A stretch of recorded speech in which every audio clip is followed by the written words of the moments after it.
This episode is brought to you by Microsoft Azure. Turn your ideas into reality with an Azure free account. Get everything you need to develop apps across cloud and hybrid environments, scale workloads, create cloud-connected mobile experiences, and so much more. Discover what you can create with popular services free for 12 months. Learn more at azure.com. That's AZURE.com. And sign up for a free account to start building in the cloud today. Hello, everyone, and welcome to another episode of the Two-Footed Podcast here on EPL Index. Now, before we kick things off today, I just want to share something with everybody. This episode is brought to you by our partners at Sky Bet. We've teamed up with Sky Bet because they truly understand what it means to be a fan. Sky Bet appreciates the length that people go through to support their team in all areas, whether you're a match-going fan or otherwise, and there's just no better fit for us right now than a partnership with the good folks at Sky Bet. So with that said, let's go. I actually just can't be arsed to say what's good, because there's nothing good if you're a Liverpool fan today. Club is a mess. Gambled on doing things late in the window, thought they were being smart, and it's bitten them in the arse by the looks of things. So, what we're going to do is just going to get through today. We're going to start off in part one by having a look at this weekend's fixtures in some different leagues, the EFL, some of the leagues around Europe, and see what's going on, see what's worth watching. And then Guy will come in for part two and part three, and we'll go through this weekend's Premier League fixtures. And then in the extra pod, I'll just cry that Liverpool aren't signing anybody and do the gossip. So, in the EFL Championship, starting tonight, we have Luton Town against QPR. Obviously, Luton have had a rotten start to the season, so they need to get themselves in gear. Then tomorrow, 12:30 kickoffs, Burnley versus Blackburn. Burnley fans are rage-filled, like myself, over the failures of their club this summer. Cardiff versus Middlesbrough and Coventry versus Norwich. I quite like Coventry versus Norwich as the early game to watch there. The rest then are 3 p.m. kickoffs. Millwall, Sheffield Wednesday, West Brom, Swansea, Portsmouth, Sunderland, Leeds against Hull, Plymouth against Stoke, Oxford against Preston, Derby against Bristol, and Sheffield United versus Watford. So there you go, have a bit of that. In League One then, 12:30 kickoffs there, Rotherham versus Huddersfield and Blackpool versus Wycombe. The rest are 3 p.m. Northampton against Burton, Shrewsbury Leyton Orient, Peterborough Wrexham I think could be a good one. Birmingham versus Wigan, and you've heard me refer to Birmingham as big spending Birmingham multiple times. And then today, from John Percy, I see that they are planning to be even bigger spending Birmingham. Where has he tweeted this? Oh yeah, bloody hell, Birmingham City. Bid of between 9 and 10 million going in for Fulham striker Jay Stansfield, who scored 13 goals on loan at Birmingham last season in the Championship. Blues trying to do the deal before the deadline. Will be the most expensive signing ever in League One by a distance. Not only that, it'll be more than pretty much every other club has spent on all their business. Mental. Absolutely mental. Crazy. Absolutely crazy. There's big pressure now on them to come up. They should come up. So they're playing Wigan. Bristol Rovers against Cambridge, Stevenage against Lincoln City, Stevenage against Lincoln City, Mansfield Town against Stockport, Bolton against Exeter City, Crawley Town against Barnsley, and Reading against Charlton. So a couple of good ones there. I really like the Peterborough Wrexham game, and Birmingham are just going to be fascinating this season, given all the money that they've spent. Finally then, in League Two, 12:30s, Gillingham versus Chesterfield and Port Vale versus Doncaster. All bar one of the rest are 3 p.m s. Morecambe versus Newport County, Grimsby versus Bradford City, Walsall versus Cheltenham, Swindon Town against Notts County, Carlisle against Tranmere, AFC Wimbledon against Fleetwood, Bromley against Crewe, Harrogate against Barrow, and Accrington Stanley against Colchester, all 3 p.m. And then Monday night at 8 p.m, Salford City versus MK Dons. That's 2 teams I'd love to see lose. I genuinely would love to see them both lose. Where are we going next? Let's go to La Liga and just pick a game. So, we also have midweek games in La Liga. And tomorrow then we have Barcelona Valladolid. That's not interesting to me. Valencia Villarreal at 8:30 on Saturday is an interesting one. But I think Real Madrid versus Real Betis is probably the game of the weekend. That's 8:30 on Sunday. Athletic Club play Atletico Madrid tomorrow at 6 if you fancy that one. Real Madrid last night drawing 1-1 with Las Palmas and needing a Vinicius Jr. penalty to salvage that draw is not what anybody had on the bingo card. Real have not made a particularly good start to the domestic season. In Serie A, a couple of really good games. So today, 7:45 kickoff, Inter versus Atalanta. That one should be really good. Tomorrow, 7:45, Lazio versus Milan. There's also Napoli versus Parma if you fancy that. But then Sunday at 7:45, it is Juve versus Roma would be the one I would advise people watching. Going to the Bundesliga, Union Berlin versus St. Pauli tonight, 7:30, one for the hipsters. Tomorrow, you get Werder Bremen against Dortmund, which isn't bad, but Leverkusen against Leipzig in the 5:30 kickoff is the clear game of the weekend in Germany. So where are we going? Okay, we're going to go to France next and see anything bar PSG. Lyon against Strasbourg is today, 7:45. To be fair, it probably is Lille against PSG in a Sunday kickoff at 7:45. That is most of interest there.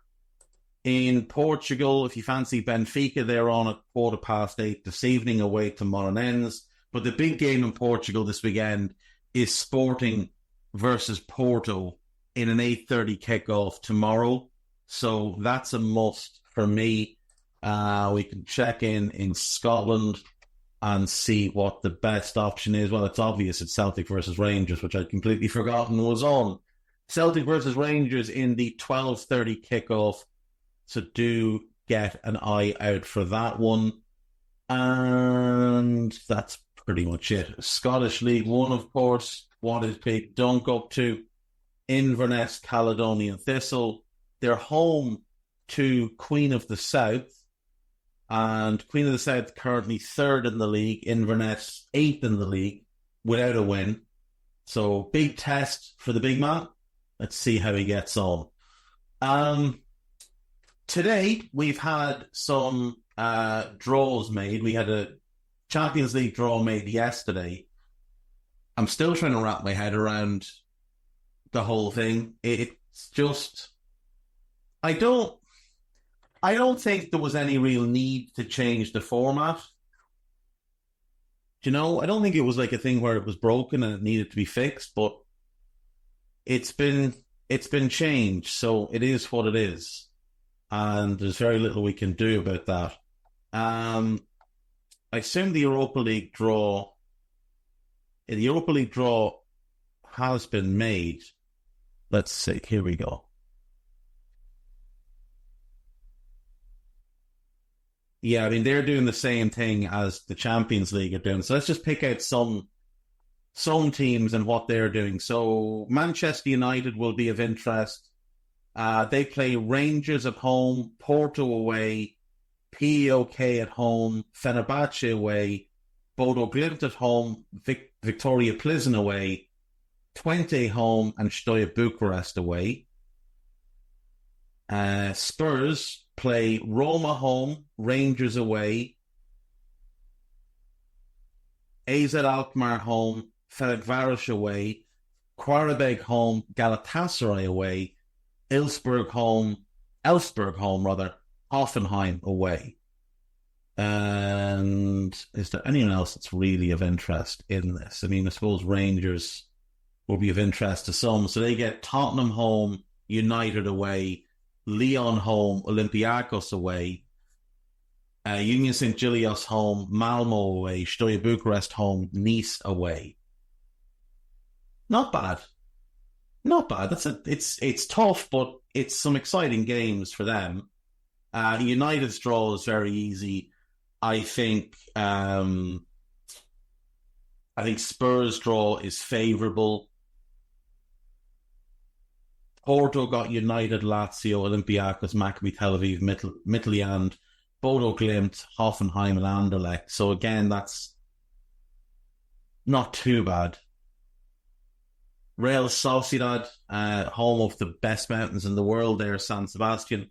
Ajax home, Lazio away, POK home, Maccabi Tel Aviv away, Dino Kiev home, Victoria Plzeň away, Anderlecht home, Nice away. That's actually, Nice there as a pot 4 team is sneaky tough. Same with Bilbao. Anyone that's landed them is a little bit difficult.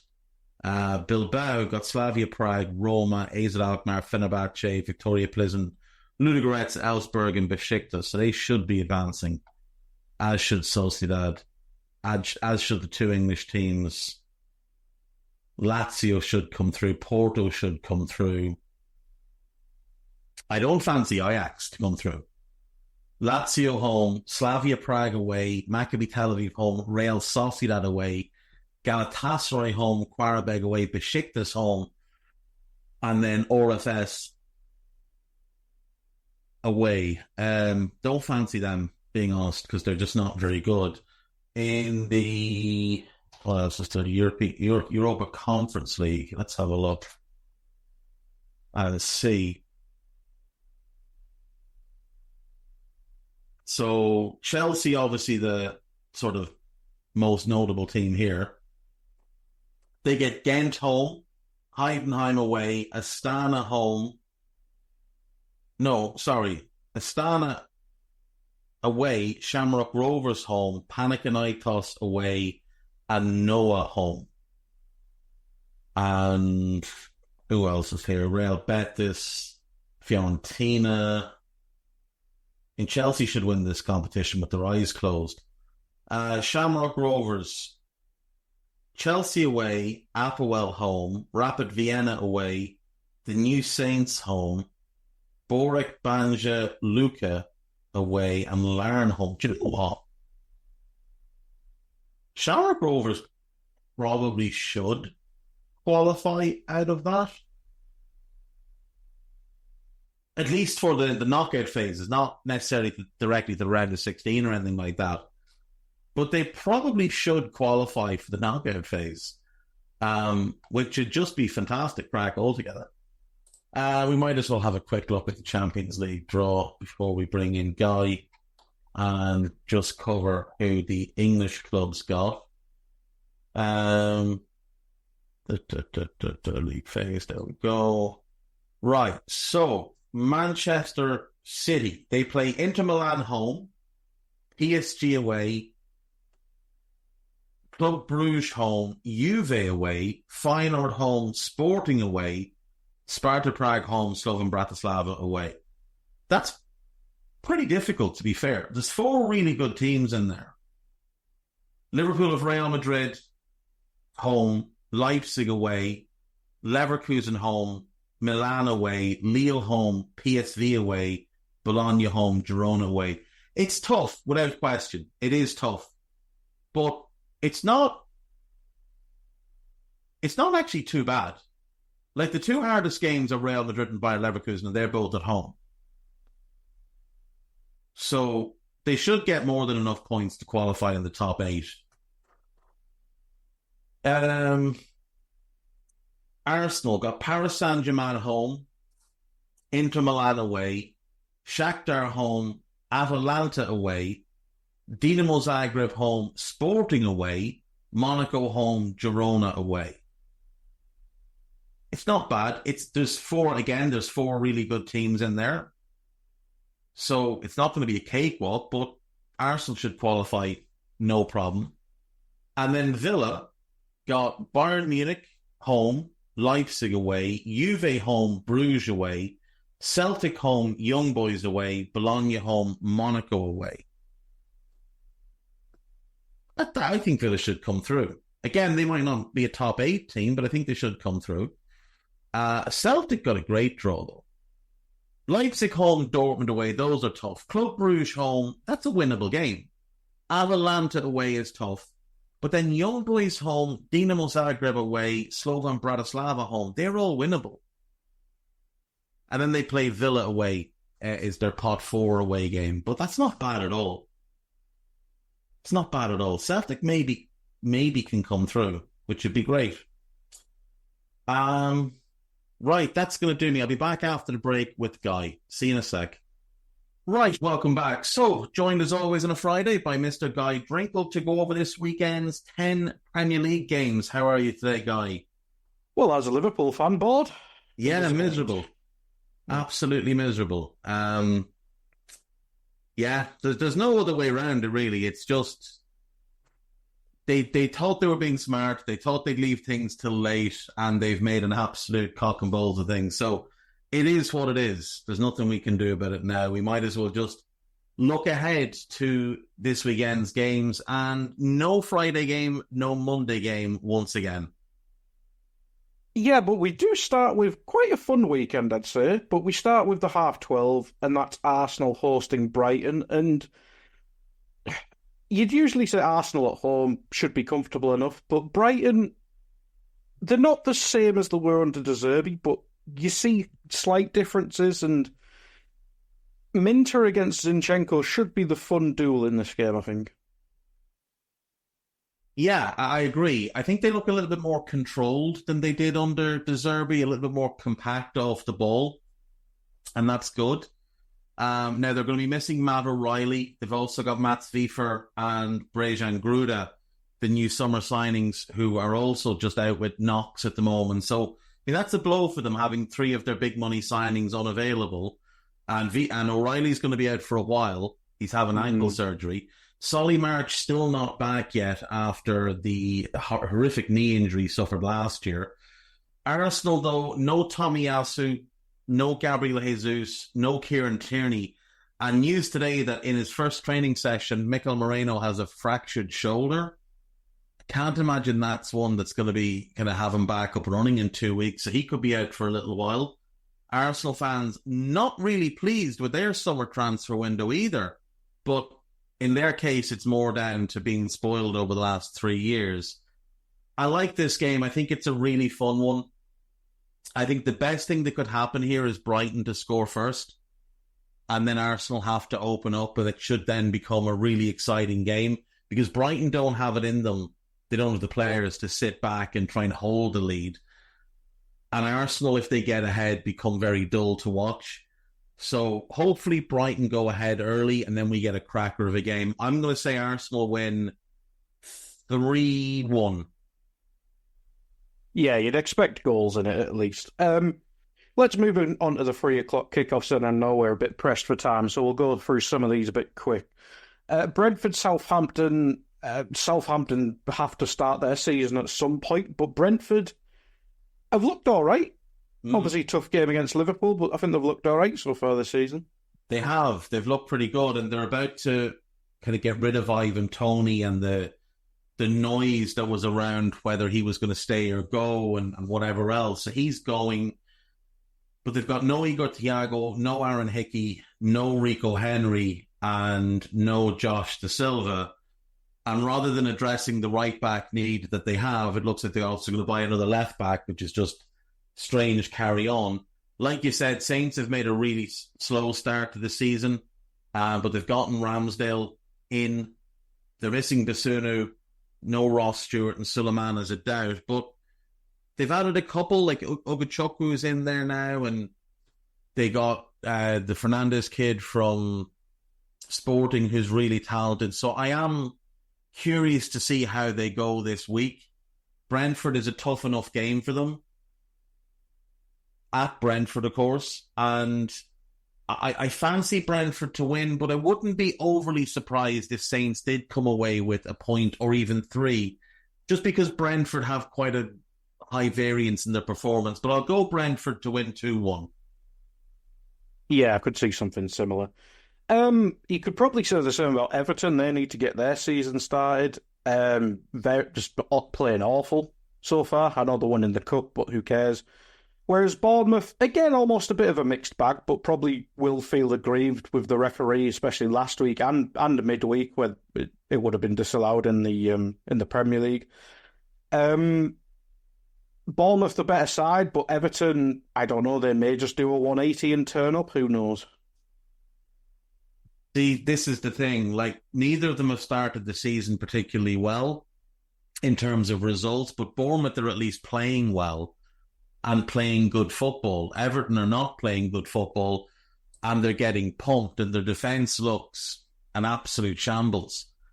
They're playing a rotating cast of old geezers at right back, though I did like what we saw last weekend from the kid whose name is escaping me, Dixon or Nixon. Either way, he looked decent, but I'm not sure he'll stay in the team. For Bournemouth, no Unal, no Adams, no Brooks, but Max Aarons is back, and Philip Billing should be back as well, so that helps. For the Ev, no Chermetti, no Patterson, no Branthwaite. Tarkovsky's a doubt, and obviously Dele Alli's still out as well. It's at Goodison, so at least Everton do have that in their favour, but I still fancy Bournemouth to go there and win. I'll go 2-0. I'll go 2-0 Bournemouth. Yeah, the defence without Branthwaite and Tarkovsky is just a shambles. Is it even Championship at this stage? Who knows? I mean, Michael Keane would probably struggle in the Championship at the moment. Now, we might see Jake O'Brien get a start, but Tarkovsky played against Spurs and was awful. Mm. Do you know? So, I don't know. It's going to be a rough season for them, I think. Yeah, they need Branthwaite back as soon as possible. Ipswich hosting Fulham, Dave. I think you've mentioned it on the review podcast you did last weekend, where Ipswich's season basically starts this weekend because they had Man City and Liverpool, which is a nice welcoming present to the Premier League. So how do you think their start to the Premier League will go? Yeah, see, in a way, I kind of think that favours you because you get the two of the toughest games out of the way immediately, and then you can just focus in on getting your season started now. So Fulham have no injuries, which is the third week in a row. That's very impressive. Ipswich, no Clark, no Hurst, no Broadhead, no Burns, and no Danasi. And Burns might have started, but with the new signings coming in, probably not. We should get to see Jack Clark. I think it's time for Calvin Phillips to come in, Jens Cahoos to come in, Dara O'Shea might come in as well. So we're also going to see not only Ipswich against, not easy opposition, but easier opposition, but also more of what they're going to look like with their summer signings in the team. Because against Liverpool, what did they have? Greaves, Delap, and I know Hutchinson, but he was there last year. Johnson came on relatively early. That was about it. Johnson came on, he came on for when Burns got hurt early in the second half. But Sammy Smodics didn't start that game. He started against City. So I think this will be more the team that we're going to see from them as the season moves on, is what we'll see this weekend. So with that, and with Fulham just looking very, very average thus far, I'm going to pick Ipswich to win. I think it'll be a fun game from their side. Fulham, you can drag them into an exciting game. And look, Emile Smith-Rowe is a really enjoyable player to watch. So I'm going to go Ipswich to win 3-1. Yeah, it'll be interesting to see Ipswich settle in with the new players, as you mentioned. Leicester hosting Villa, Dave. Leicester obviously had a bit of a weird summer. I have no idea if they're doing anything today. I just can't be bothered to keep it up. Whereas Villa, I think they've got all their business settled as well for the most part. If Villa do fancy getting back in the Champions League, I feel like they have to at least get maximum points in games they're expected to win before the Champions League actually starts. Yeah, I agree. I think this is the type of game Villa need to be winning because, like you say, it's before the Champions League kicks in. It's a newly promoted team. They know they're better than them, so they should be going there and winning. So I do think this is an important game for Villa, but also, look, it's an important game for Leicester. They've had a decent enough start in terms of performances, but, this is a big home game. The last home game was Spurs. That's two tough home games to begin the season. We saw last year with Burnley, who, if you remember, they started with a ton of tough home games in a row. Like a load of big teams went there and they lost, I think, all of them. And it really kind of set them back because even though they were picking up a point here, a point there, they weren't winning home games and other teams were just able to open a gap on them. Now, Leicester have no Daka and no Stolojic, so neither of them will be starting, so it's not really relevant. But Villa come into this game with no Boubacar Kamara, no Matty Cash, and no Diego Carlos. So question mark over right back. Obviously no Tyrone Mings either. He's still working his way back from his ACL. I fancy Villa to go there and win.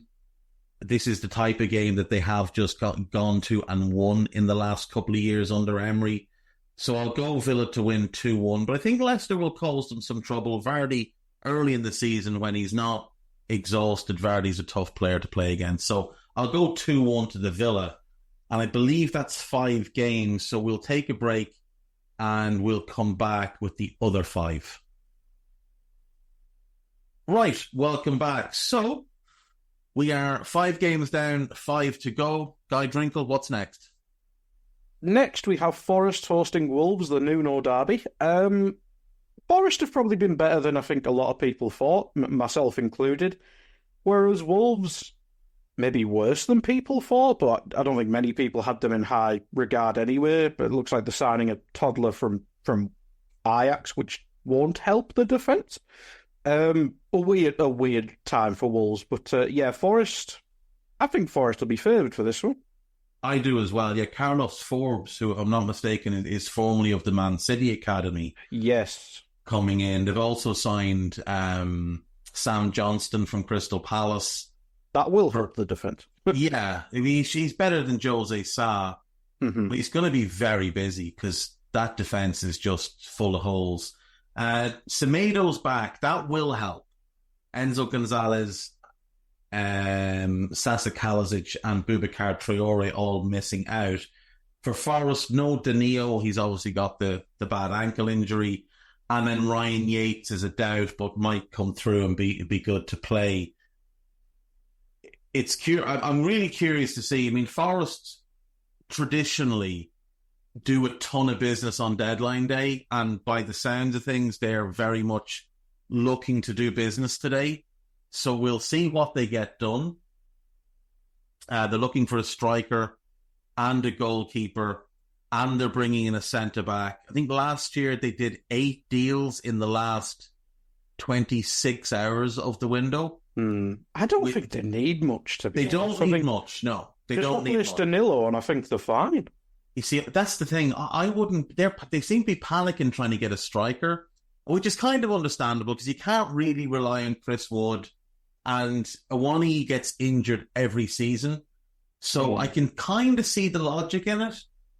But ultimately, I do think a goalkeeper would help, but get a replacement in for Danilo and just try and get your way through to January and see where you stand. Well, that's the thing. Awani and Woods, it's not exactly Liverpool's famed front three, but they'll probably get you 10 to 15 goals in the Premier League each. So it's more than enough. Over the course of the season, that should be it. Like, that's the thing. They don't have a 20-goal striker, but they might have 2 12-goal strikers, which in the aggregate will give them more. So that's probably what they should do. And they've got a ton of talent in the attacking midfield and wing roles. They've got really good centre-backs.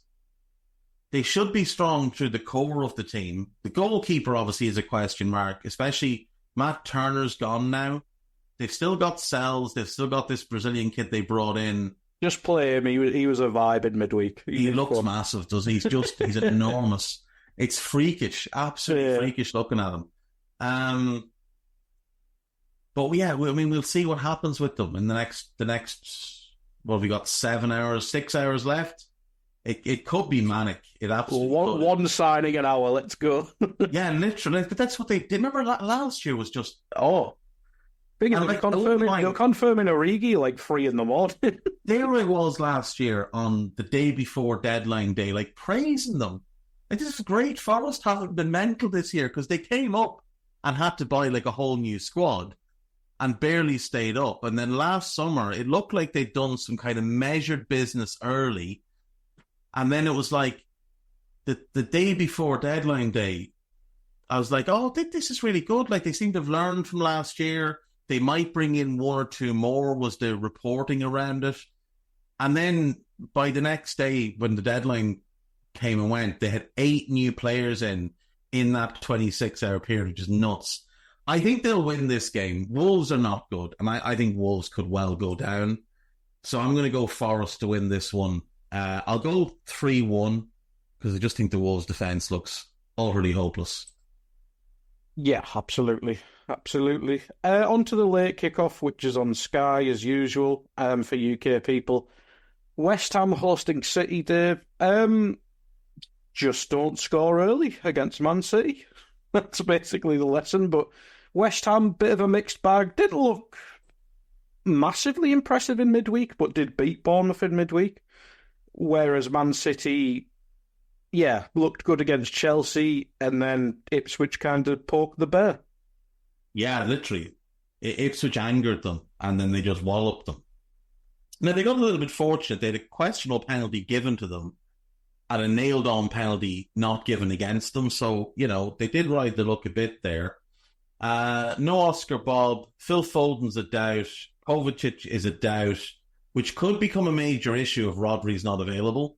Now, Rodri is going to have a fitness test, so we'll see. But if they don't have him or Kovacic, I would have some worries, especially given this is an away game.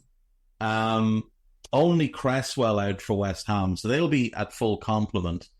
And they'll have Carlos Soler in the building, but he won't be able to play. He won't be registered in time.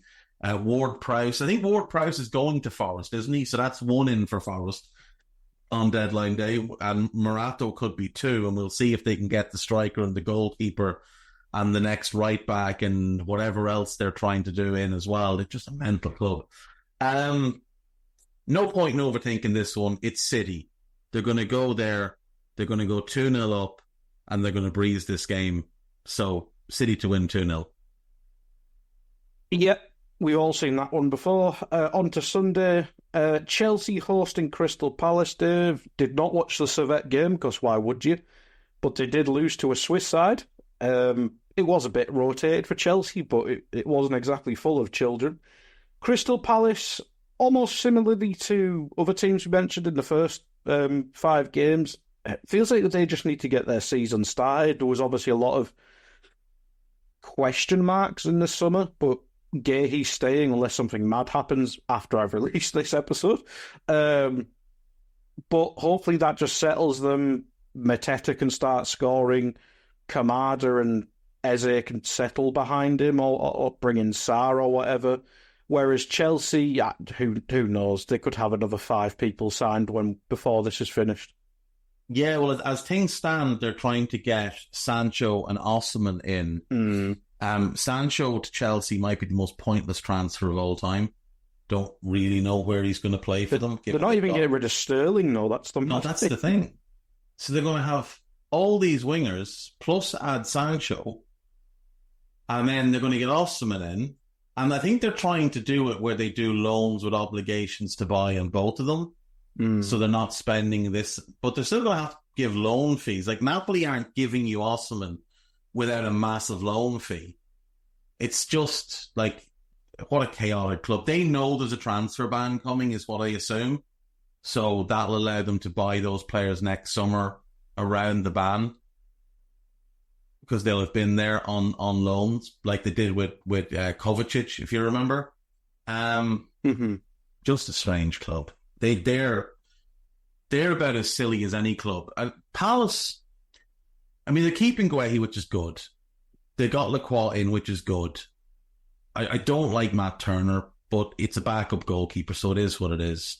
Dean Henderson does get injured, though. That's the issue. Dean Henderson gets hurt most seasons. And that's a big concern, because if Matt Turner is your first choice for a prolonged period, you're going to have some issues. And I think it's only a loan. So at least, it's only 1 year. You're not committed to him long term. I'm curious to see if they do anything else today. I think they've got one or two things they could look at, but it may just be that they're happy once they get Turner in, keeping Guehi, keeping Eze. They're just going to shut the blinds and pretend it's all over. But in this one, I actually think Chelsea will beat them. I think Chelsea's attacking potential is very high. And I don't know that Palace are the type of team that will really disrupt them, because they don't have runners from midfield. And runners from midfield is what hurts Chelsea, because they don't have people to track them. I'm going to go Chelsea to win, but I'll go 2-1. Yeah, it'll be an interesting game. If Palace are good in front of a goal, who knows? But yeah. On to the two televised games for Sunday then. We have Newcastle hosting Spurs, which in recent years, Dave, has been very much crazy in numerous ways. I can't see Newcastle being 5 up in 15 minutes or whatever it was a couple of years ago. But I don't see that. Yeah, but I mean, Newcastle do need to get their season started, because it's been a bit choppy. I don't know where that word's come from, but I'll go with it. You're right, though. It's been very disappointing. They've had two. I know they've gotten 4 points in the league, but it's been 2 really poor performances. Didn't think they looked great against Forest the other night either. No Botman, no Lascelles, no Miley, no Wilson, no Schär. No Dubravka, but he wouldn't be playing anyway, and no Joe Willock. So that's a lot, and it looks like they're trying to get James Trafford in today. We'll see if that comes off. It looks like they've given up on the idea of trying to buy a centre-back.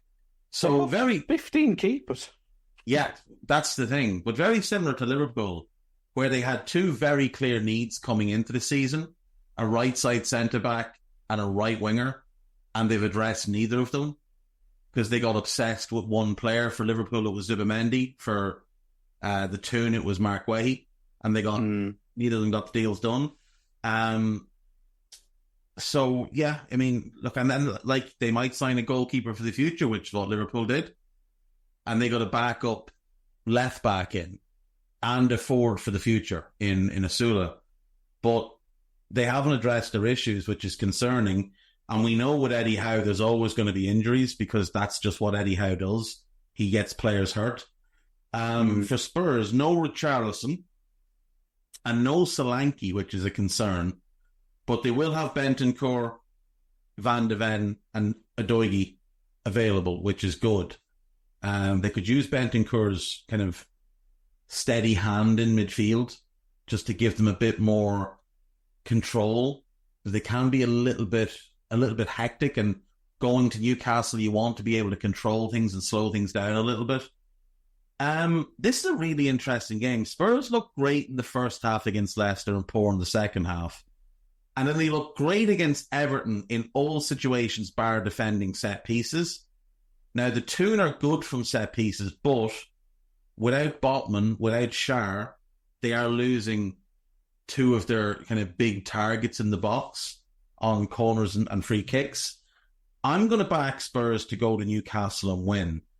I'm going to say 2-1, but the concern I have is Spurs do play a very high line, And the one thing Newcastle are really good at is playing in behind high lines with Anthony Gordon's pace. But I still think Spurs win. I'll go 2-1. Yeah, if Botman and Shah were there, you'd probably think they could have paid it. But yeah, it's a different game when it's, what is it, Kraft at the minute? Shah's not back, yeah. Shah's suspended, so Kraft and Dan Burn.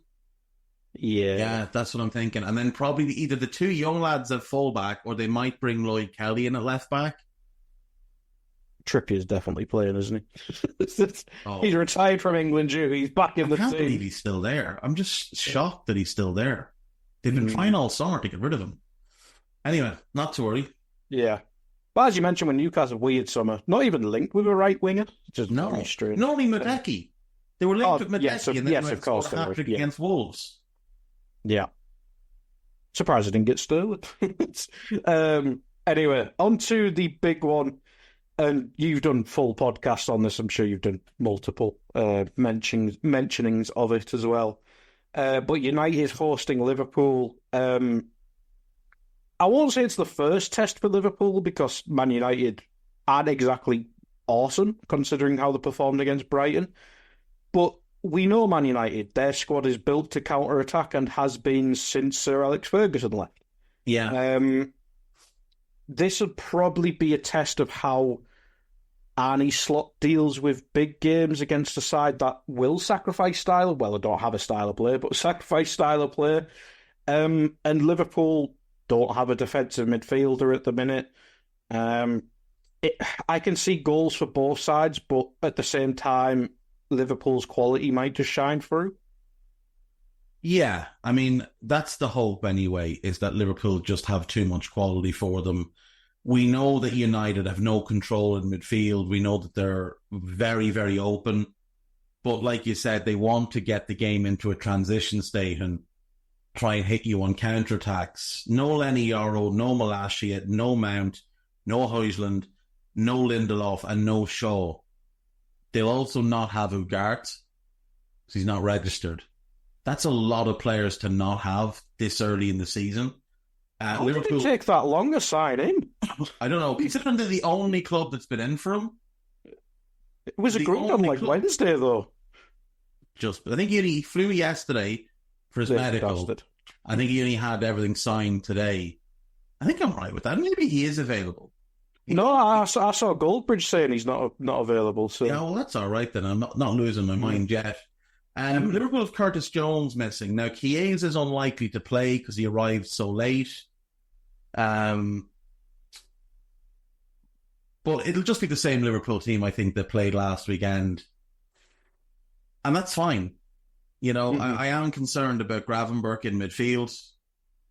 He hasn't shown it for me in the last two games. I know some people are very excited by the fact that he passes sideways to his centre-backs a lot, or backwards to the goalkeeper, or backwards to centre-backs, or sideways to a full-back. But we've been used to that, to be fair. Yeah, it's literally just like watching Jordan Henderson play in there. So, you know, and some people tried to make out that was fine, but ultimately it really wasn't. I'm interested to see how it goes. Yeah, I mean, look, it's a much bigger pitch at Old Trafford than the two they've played on at Portman Road and Anfield. It's also a better team that they're playing against. Well, better individuals, whether they're a better team or not, is questionable. I'm glad this game is so early in the season because it just gets it out of the way. And especially with United missing a bunch of players, it does make it a bit easier for Liverpool. Liverpool went there twice last year and absolutely battered United and couldn't score goals. I think they're more clinical this year. I think they're creating better chances. They're not as gung-ho, so I don't think they leave themselves as open, which I think is how you stop United, is by not leaving yourself wide open at the back with two defenders trying to cover the entire pitch. So I'm going to say Liverpool win. I'll go 2-0. I'll go another nice, dull 2-0 Liverpool win. God, I hope so, because the international breaks after that, and I can't be bothered stewing on a result. Yeah, that's the crappy thing about this, is that we have the transfer window letting us down today. then there's this game. And if your team has had a bad transfer window and then has a bad result this weekend, you're going to be fuming for 2 weeks. And if you're on social media, it's going to be an absolute dumpster fire for the entire fortnight.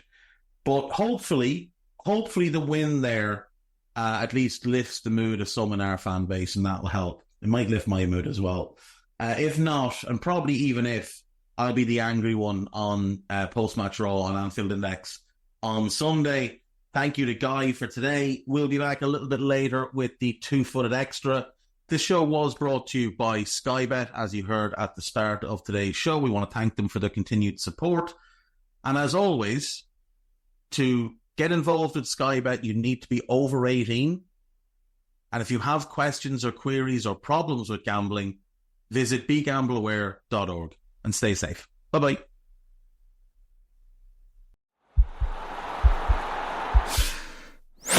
This podcast is part of the Sports Social Podcast Network.